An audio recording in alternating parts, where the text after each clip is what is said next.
मोक्षप्रदायिनि मञ्जुळवासिनि वेदनुते पङ्कजवासिनि देवसुपूजित सद्गुणवर्षिणि शान्तियुते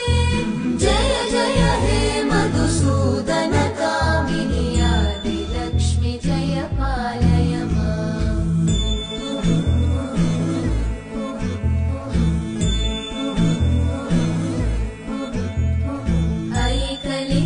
ऐकलिकल्मषनाशिनि कामिनि वैदिकरूपिणि वेदमये क्षीरसमुद्भव मङ्गलरूपिणि मन्त्रनिवासिनि